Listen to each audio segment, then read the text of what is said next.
Alors, je vais commencer avec vous, Cédric Ardouin. Vous êtes vice-président exécutif en charge de la recherche de Viaccess Orca, une filiale du groupe Orange qui développe des solutions de sécurisation et de protection des contenus diffusés par les chaînes télé. Alors, vous nous parler d'une solution de tatouage vidéo mise au point avec l'IRT de Bicom, spécialiste des technologies numériques. Alors, de quoi il s'agit quand on parle de tatouage vidéo? Vous avez un autre... voilà, ce sera plus simple. Merci Célia, bonjour à tous. Donc tatouage numérique, c'est la capacité d'intégrer une marque non visible à l'œil humain dans de la vidéo. Donc ça c'est dans le watermarking, on appelle ça. Et donc tatouage numérique si on le traduit en français. Donc on va commencer je pense par une petite vidéo. Top vidéo.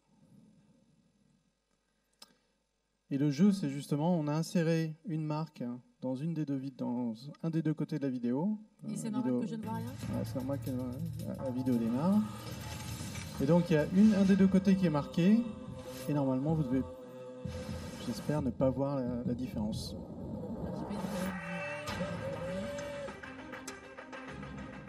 Ça répond en fait à quel besoin?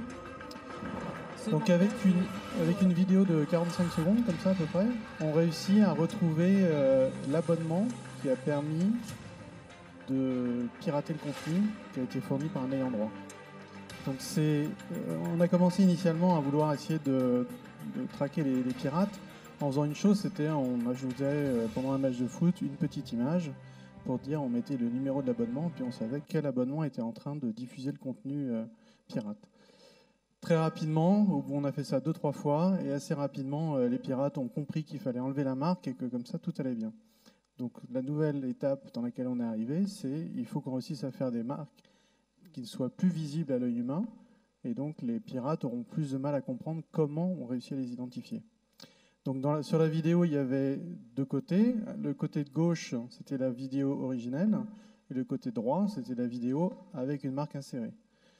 Avec 45 secondes de contenu, on réussit à identifier un utilisateur, un abonnement, et donc on peut couper son abonnement dès qu'on a compris qu'il est en train de diffuser du contenu sur Internet.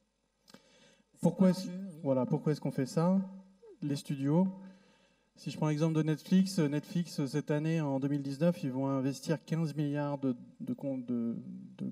dollars pour créer du nouveau contenu. 15 milliards de dollars, c'est énorme. Ils ont 150 millions d'abonnés. Donc 150 millions d'abonnés, en gros, à 10 dollars, ça fait qu'ils vont dépenser 10 mois de leurs revenus à créer du contenu frais pour les utilisateurs finaux, pour les abonnés.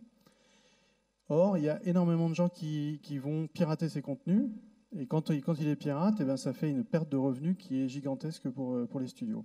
Donc là, j'ai pris l'exemple sur les slides de Game of Thrones, donc le premier épisode de la saison 8, 50 millions de vues illégales le premier jour. Vous pouvez imaginer la perte de revenus pour HBO, c'est colossal. Dans le slide suivant, j'ai mis un exemple pour montrer, ça c'est de la VOD, pour montrer un exemple de sport. Beansport en France considère qu'ils perdent chaque année environ 400 millions d'euros de revenus par an. Donc c'est des sommes qui sont colossales, et quand elles ne sont pas récupérées par les opérateurs, par les content owners, du coup ce qui se passe c'est qu'ils ne peuvent pas investir sur de la bonne qualité pour que nous tous puissions avoir des bons films, des bonnes séries, des bons événements sportifs. Oui, ils vont augmenter. Oui, ils vont augmenter pour les quelques-uns qui payent, et c'est un petit peu embêtant. Alors, on voit bien la valeur ajoutée de ce produit, mais parlez-nous peut-être de votre collaboration avec l'IRT de Bicom. Comment ça s'est passé? Alors, Viaccess Orca, on est une petite société de 300 personnes, on est 100% Orange, donc on appartient à Orange. Dans le monde, des sociétés équivalentes à VO qui font de la lutte anti-piratage, il y en a à peu près une dizaine. On a des petits concurrents comme Google, Apple, Microsoft, voilà, des petits trucs. Donc il faut qu'on soit super innovant tout le temps. Tout le temps, il faut qu'on soit innovant. Donc dès qu'on a vu le problème, dès qu'on a rencontré le problème les hackers nous ont tout de suite piégés, ils ont compris qu'il y avait la petite boîte avec le numéro qui identifie l'abonnement. On s'est dit qu'il faut qu'on trouve tout de suite une solution pour pouvoir marquer le contenu de manière invisible.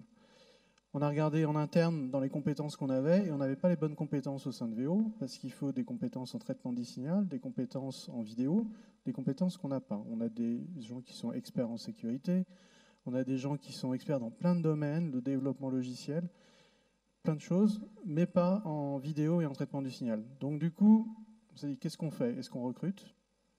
Et ça faisait déjà quelques temps qu'on discutait avec Bicom pour essayer de trouver un projet commun d'innovation, on va dire. Et là, en fait, on a dit, on ne va pas faire de l'innovation. Si on va faire de l'innovation, mais on va faire l'innovation pour demain, pour dans 10 mois. Dans 10 mois, il nous faut cette solution. Il faut qu'on puisse la déployer chez les opérateurs comme Canal+, comme Sky, comme tous les opérateurs européens et même mondiaux. Et vous avez relevé le défi en 10 mois? On a relevé le défi et donc on a commencé le projet en décembre 2018 et donc un peu moins d'un an après, début septembre, donc il y a à peu près un mois de ça, il y a un grand salon de la télé en Europe, c'est à Amsterdam, et on a eu un award pour cette nouvelle solution parce que justement l'innovation au sein de cette solution fait qu'on a été primé. Donc on est prêt maintenant à engager, on a des discussions avancées avec plusieurs opérateurs, plusieurs fournisseurs de contenu pour démarrer l'exploitation de la solution. Donc vous avez profité effectivement des ressources et de la structure de Bicom et pour un résultat assez qui parle de lui-même. Merci Cédric. On va changer de